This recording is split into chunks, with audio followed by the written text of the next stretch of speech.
So if we have a quick look at both of these bags, it's honestly quite obvious that they are an extremely similar sort of triangle tapered shape.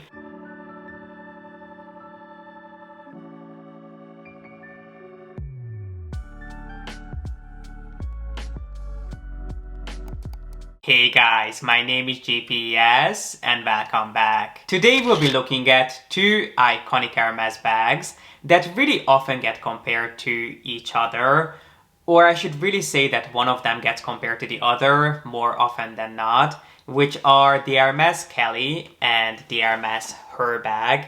Now I've had both of these bags in my collection in different shapes and forms for many years at this point.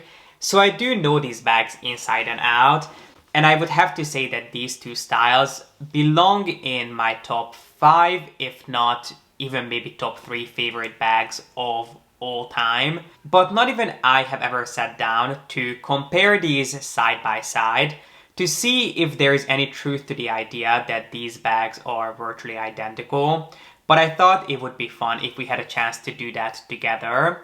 So if you want to find out whether you need both of these bags because they do different things at the end of the day, or if owning one of them is like owning them both because they are so similar, then please be sure to give this video a thumbs up and keep on watching. Let me just start out by saying that I adore both of these bags. So I have done individual in-depth reviews on each one. So in case you're interested in seeing what fits into each one, what they look like on, and the history of each bag, make sure to have any corresponding videos linked down below, because today we'll be looking at these more from the point of view of what features they share and how they are different from each other. But just a quick overview in case you have never heard me talk about these bags. The first bag that I pulled out to compare to the other is the Herbag 39, which is the larger size of the Herbag. The Herbags that you see nowadays and can pick up from the boutique are not actually the original Herbags that launched decades ago. These are updated versions of that, and these are nowadays called the Herbag Zip.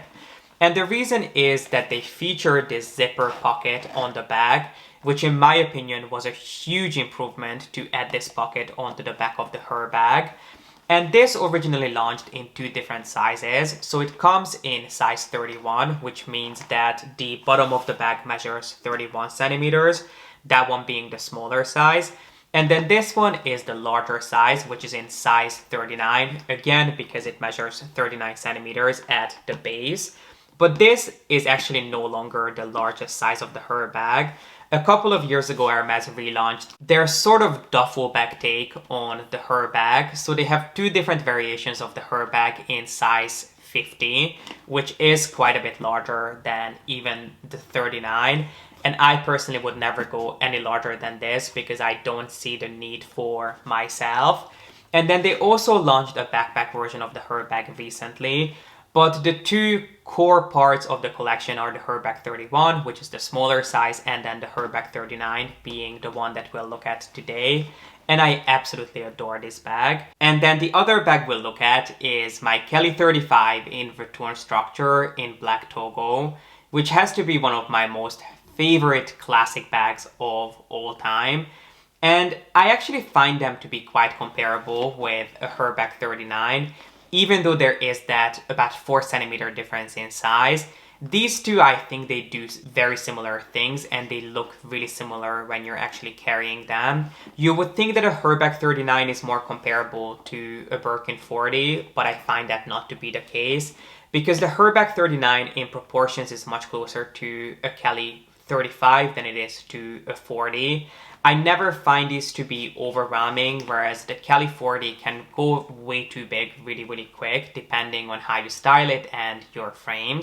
So I do think that they are going to be quite comparable, and it will be similar to comparing oranges to oranges, no pun intended. But without further ado, let's go ahead and look at what they actually look like and what are the different features that could have led to the idea that these bags are so similar. And I think the first one is simply the fact that both of these bags feature a single top handle. Obviously the most iconic bags by Hermes it can be denied are the Birkin and the Kelly.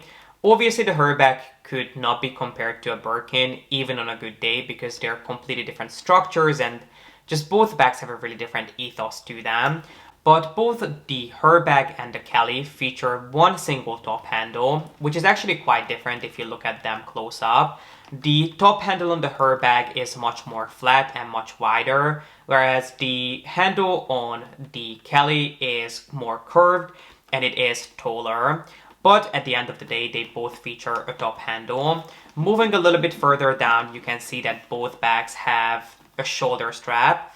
And you would not think that the shoulder strap on the Herbag is removable, but it actually is.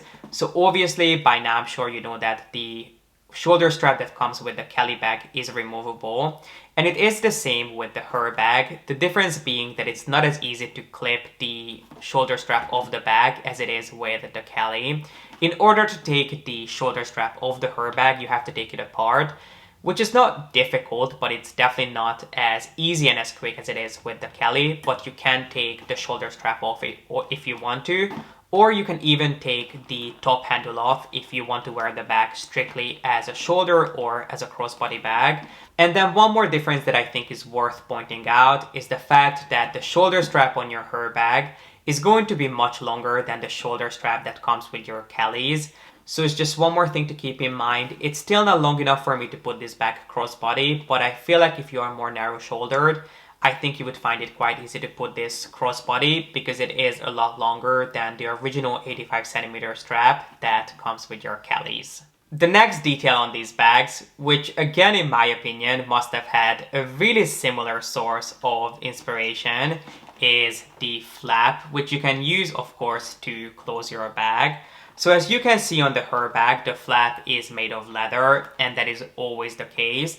The Herbag, the body of the bag is always made of canvas, usually two different types of canvas, but then the top part of the bag is always made of cowhide leather, which is a really strong and robust hard-wearing leather that does have the tendency to scratch and mark up.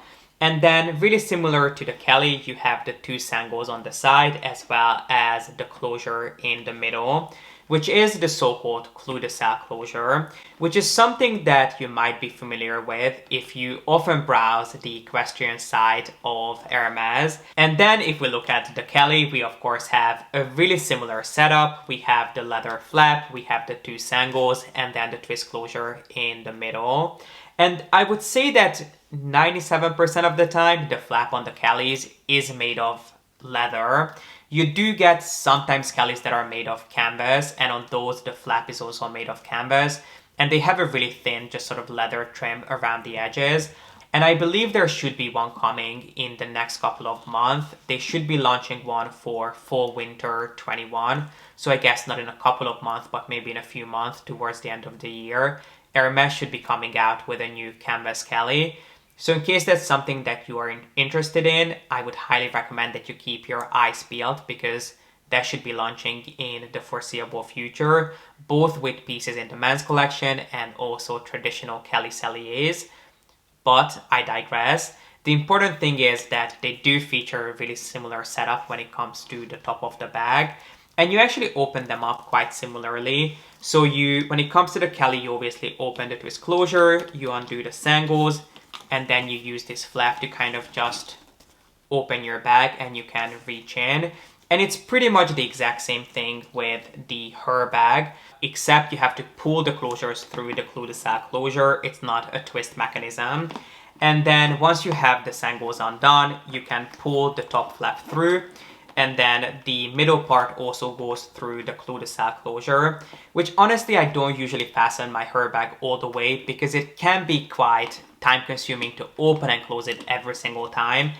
But because the hardware has a little hook on the bottom of it, it means that if you just do the sort of the inside part, you put that through the cul-de-sac closure, it will stay intact. But what you can also do to secure that is to actually take one of the sangles and pull that through the cul-de-sac closure so it stays completely secure that way and you don't have to close and open the flap each and every single time.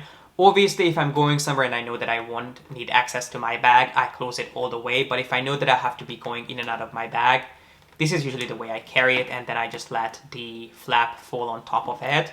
So it's just a little trick in case you find the closure on the Herbag quite annoying, which it can be.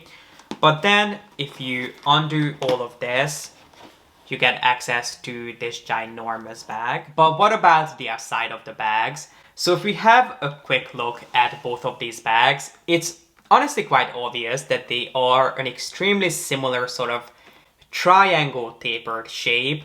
The Herbag is a little bit more elongated and taller than the Kelly. The Kelly is a little bit more square, but the idea of them being more of a tapered shape is quite obvious.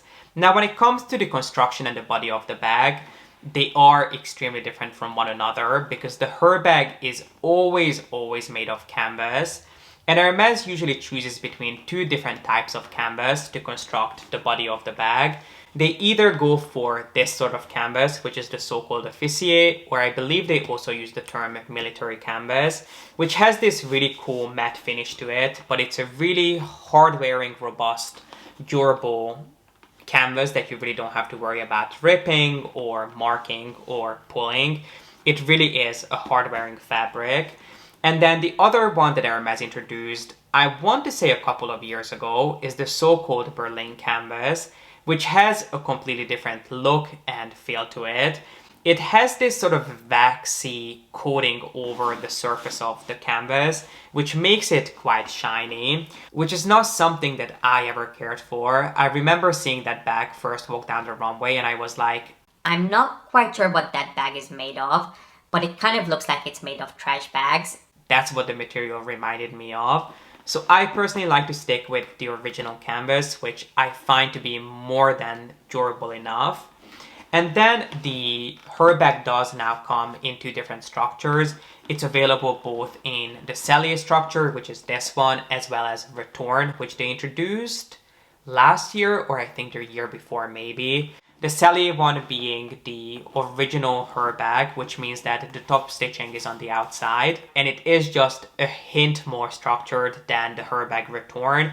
Without an insert, because I do have an insert in here, I use my 7RP insert that is made for my Birkin 35s in here, because without that, I feel that the Herbag would lose its shape quite quickly. So I like to use an insert in here, and that gives it a little bit more support, but I would not call either the Herbag Cellier or the Herbag Return structured by any means. But if you have to choose between the two, I would say that the Herbag, the original Herbag, which is technically the Cellier structure, is just a hint more structured.